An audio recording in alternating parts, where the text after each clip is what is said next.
जब कोई व्यक्ति गौतम बुद्ध के संघ में शामिल होता था तो बुद्ध उसे सबसे पहले शांत रहने के लिए कहते थे। ध्यान की अवस्था में जाने से पहले उस भिक्षु को शांत रहना सिखाना गुरुकुल की परंपरा में महत्वपूर्ण था। आज के दौर में हर तरफ शोर है और इसकी वजह से दिमाग में तनाव पैदा होना आम बात है। इस परिस्थिति में रोजाना कुछ समय मौन रहने का अभ्यास करना फायदेमंद हो सकता है। यह अभ्यास आपके तनाव पैदा होने वाले हार्मोन्स के स्तर में कमी ला सकता है, जिससे आपका दिमाग शांत रहता है, गुस्सा नियंत्रित रहता है और तनाव बढ़ाने वाले हार्मोन्स कम होते हैं। इससे आपका दिमाग ताजगी से भरा रहता है। इस वीडियो में हम जानेंगे कि किन मौकों पर हमें शांत रहना चाहिए और किन मौकों पर हमें बोलना चाहिए और शांत रहने से हमारे अंदर क्या बदलाव आ सकता है। संध्या काल की घड़ी में गुरु ने अपने शिष्यों को बुलाया और उन्हें बताया कि कल सुबह सभी नदी में स्नान के बाद कुटिया के सामने उपस्थित हों। इस सूचना से सभी हैरान रह जाते हैं, क्योंकि इससे किसी गलती का भी आभास नहीं होता। गुरुजी ने उन्हें बताया कि आज हम सबको चुप रहने के फायदे के बारे में बताएंगे। गुरुजी ने कहा कि चुप रहने से ही विशेष फल होता है और बोलने से हानि। उन्होंने 10 मौके बताए जहां चुप रहना चाहिए और बोलने से नुकसान हो सकता है।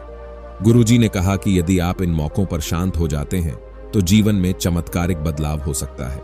जब आपके पास तथ्य नहीं है, तथ्य के बिना बोलना नुकसानकारी हो सकता है। जब आप बिना तथ्य के बोलते हैं, बिना तथ्य के बोलने से आपका मजाक बन सकता है और आपका भरोसा भी गिर सकता है। जब आपको विषय के बारे में पूरा ज्ञान नहीं है तो वहां चुप रहना ही बेहतर है। गुरुजी ने यह भी कहा कि अनावश्यक बोलना और बिना तथ्य के बोलना दोनों ही हानिकारक हैं, जैसे कि अनावश्यक बारिश या पूरी तरह सूखा हो जाना। इसलिए सही समय और सीधा मौन रखना हमें सबसे अच्छा बनाता है। गुरु ने कहा, दूसरा ऐसा मौका जहां पर व्यक्ति को चुप रहना चाहिए। अगर आपके शब्द किसी को मानसिक ठेस पहुंचा रहे हैं तो वहां चुप हो जाना ही बेहतर है। कमजोर व्यक्ति के बारे में कुछ भी बोलकर आप महान नहीं बन सकते हैं, बल्कि किसी कमजोर का साथ देने पर महान बनेंगे। कई बार होता है कि लोग अपने से छोटे व्यक्ति को भला बुरा कहते रहते हैं। सामने वाला इंसान तो कद से आपसे छोटा है, लेकिन वह आपको कुछ नहीं बोलेगा, लेकिन आप उसकी नजरों में गिरते चले जाएंगे। हो सकता है कि कल वह भी आपसे पद में बड़ा हो जाए। पद में आपसे जब वह बड़ा हो जाएगा तो आज जो रवैया आपका उसके साथ है, आने वाले समय में वह भी आपके साथ वही करेगा। आप किसी को नीचा दिखाकर बड़ा नहीं बन सकते हैं। बड़ा बनना है तो अपने से छोटे लोगों का इज्जत भी करना सीखें और साथ ही साथ बड़े लोगों का भी सम्मान करना चाहिए। लोगों को लगता है कि अगर वह अकड़ कर बोलेंगे और सामने वाले को नीचा गिराने की कोशिश करेंगे तो वह बड़े बन जाएंगे, लेकिन यह उन सब की भूल है। बड़े होने की बजाय आप उनकी नजरों में गिरते चले जाएंगे। गुरु ने आगे कहा, इसलिए शिष्यों, जब भी बोलना आदर भाव से बोलना, ताकि तुम्हारी बात लोगों को अच्छी लगे। बोलने में भाई बहन, माता पिता, मित्र इत्यादि संबोधन शब्दों का इस्तेमाल जरूर करना। इससे तुम्हारी मान प्रतिष्ठा बढ़ेगी और लोगों की नजरों में तुम समझदार व्यक्ति बनोगे। गुरु ने आगे कहा, तीसरा मौका जहां पर व्यक्ति को चुप रहने में ही भलाई है। क्रोध या घृणा करने वाले लोग, जब कोई अपना या सगा संबंधी आप पर क्रोध कर रहा हो और आपका अपमान कर रहा हो तो आपको उस वक्त चुप रहना चाहिए। इससे सामने वाले का गुब्बारा पूरी तरह से फट जाएगा। आप यदि सही हैं तो उसे कतई माफी ना मांगे और चुप रहकर ही सही समय का इंतजार करें। वह खुद आपसे माफी मांग लेगा जब उसे अपनी गलती का एहसास होगा। गुरु आगे कहते हैं कि अगर आपका कोई सगा संबंधी आप पर क्रोध कर रहा हो और आप उस समय शांत हैं तो यह आदर सम्मान देने की निशानी है। इससे ना कोई छोटा होता है और ना ही बड़ा। अगर आपको क्रोध आ रहा है तो आप या तो वहां से किसी का अनादर किए बिना चले जाएं या फिर चुप रहें। क्रोध करने से आपके रिश्ते खराब हो सकते हैं। हमेशा क्रोध करने वाले व्यक्ति का ही बुरा होता है। गुरु आगे कहते हैं कि एक बार की बात है, एक सांप जंगल से भागते हुए किसी राजा के घर में पहुंच गया। लोगों ने छेड़खानी की तो वह बहुत ही गुस्सा हो गया, जिससे घर में जो तलवार पड़ी हुई थी उसी को लपेट कर कसने लगा और धीरे धीरे उसका पूरा शरीर कट गया। ठीक उसी प्रकार हमारा गुस्सा भी हमारे शरीर को तलवार की भांति काटता रहता है। गुस्सा ध्यान से खत्म होता है।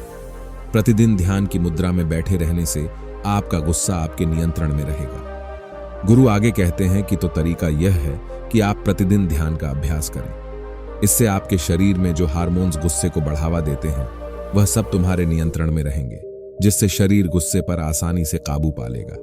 लेकिन एक तरीका यह भी है कि जब भी आपको गुस्सा आए तो आप यह समझने का प्रयास करें कि क्या मेरा गुस्सा जायज है या नहीं। हमें वहां पर बोलना चाहिए कि नहीं। जब आप खुद इस बात का आकलन लगा पाएंगे तो आपको पता चल जाएगा कि हमें गुस्सा करना चाहिए या नहीं। फिर भी आपको गुस्सा आ रहा है तो आप वहां से हटने का प्रयास करें। धीरे धीरे समय के साथ आपका दिमाग शांत हो जाएगा। गुरु ने कहा, चौथा, ऐसा मौका जहां पर इंसान को बहुत ही समझदारी के साथ काम लेना चाहिए, वहां पर आपको चुप रहना ही चाहिए। जहां पर उस मुद्दे से आपका कोई संबंध ना हो। अगर आपका किसी मुद्दे से कोई संबंध ना हो तो वहां आपका चुप रहना बनता है। बिना किसी वजह के अगर आप दूसरे के मुद्दे पर बोलेंगे तो यह आपके लिए अनिष्टकारी होगा। इसमें केवल और केवल आपका ही नुकसान है। आप किसी भी दो लोगों के बीच हो रहे विवाद में अपनी टांग ना डालें। अगर सामने वाला आपको बुला रहा है अपना झगड़ा शांत करवाने के लिए तो ही आप वहां पर जाएं। किसी की व्यक्तिगत जीवन में दखल अंदाजी नहीं देनी चाहिए जब तक कि वह व्यक्ति आपको नहीं बुलाता है अपने झगड़े को शांत करवाने के लिए। कुछ लोग फालतू में दूसरे के विवाद में कूद पड़ते हैं। इससे उनके मान सम्मान की मर्यादा पर लोग उंगली उठाने लगते हैं। गुरु कहते हैं कि 10 मौकों में 5वां ऐसा मौका जहां पर व्यक्ति को बहुत ही समझदारी के साथ चुप रहना चाहिए। आपके शब्दों से किसी मित्र को हानि ना पहुंचे।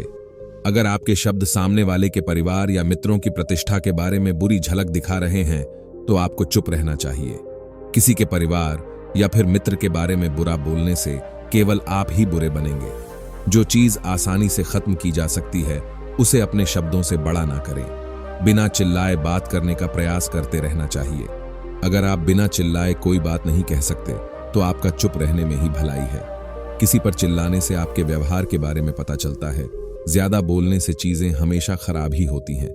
कई बार कुछ रिश्ते ज्यादा तेज बोलने की वजह से टूट जाते हैं। इसलिए अपनी आवाज में मिठास रखें और मजाक को भी हमेशा शब्दों के मायने में ही रखें। जहां किसी को शब्दों से चोट लगे वहां चुप हो जाएं।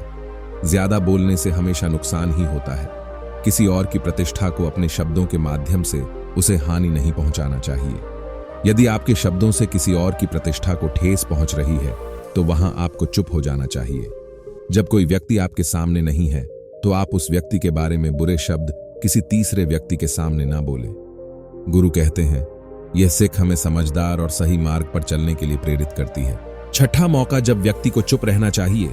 गुरु कहते हैं कि जब कोई आदमी आपके सामने किसी तीसरे आदमी की बुराई कर रहा हो तब तुम्हें चुप रहकर बस सुनना चाहिए।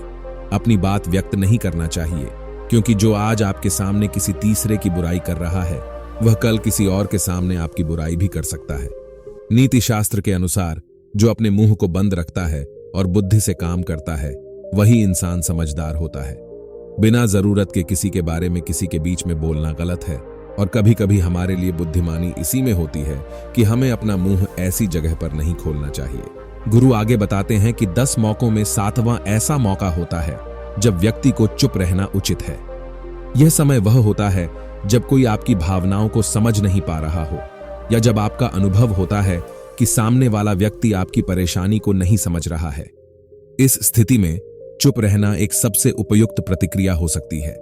ऐसे मौकों पर यह उचित हो सकता है कि आप अपनी भावनाओं को व्यक्त न करें, क्योंकि सामने वाले को यह समझाना मुश्किल हो सकता है और यह उन्हें और अधिक परेशान कर सकता है। इसके बजाय आप चुप रहकर समय को बीता सकते हैं और जब आपको लगे कि सही समय आया है तो आप अपनी बातें शानदारी से साझा कर सकते हैं। इससे सामने वाले को भी यह आसानी होगी कि वह आपकी परेशानी को समझें और सहारा करें।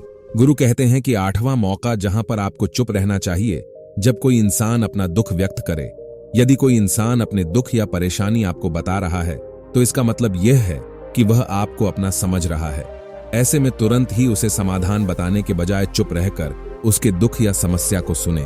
उसके दुख या समस्या को किसी और को ना बताएं। वह इसलिए नहीं बता रहा है कि उसकी समस्याओं का समाधान कर देंगे, बल्कि वह इसलिए भी बता रहा है कि सामने वाला उसकी बात को समझ रहा है। कई बार बताने से दुख कम हो जाते हैं। आपको अपना दुख इसलिए बता रहा होगा कि उसे लग रहा है कि आप उसकी बात को समझ रहे हैं। दुख बांटने से कम हो जाता है।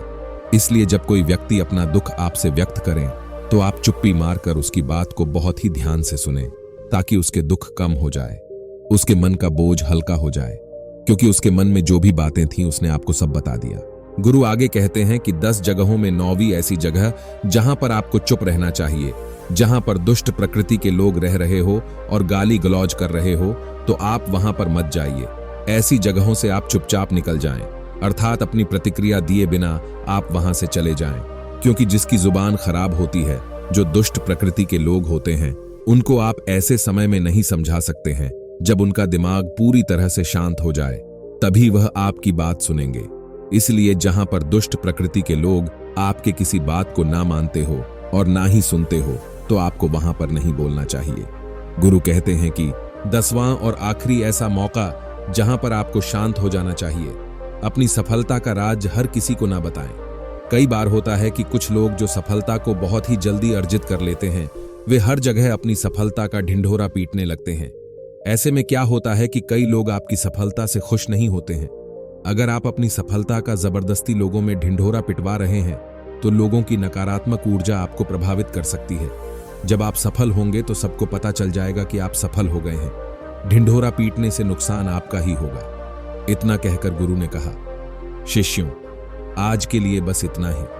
अगर तुम सब मेरी इन 10 बातों को अपने जीवन में अपना लेते हो तो तुम सब काफी हद तक परेशानियों से बचे रहोगे। यहां से जाने के बाद मेरी यह बातें आपके जीवन में किसी वरदान से कम साबित नहीं होंगी। दोस्तों, मुझे उम्मीद है इस वीडियो से आपको बहुत कुछ सीखने को मिला। गौतम बुद्ध की ऐसी ही और कहानियां सुनने के लिए चैनल को जरूर सब्सक्राइब कर लें।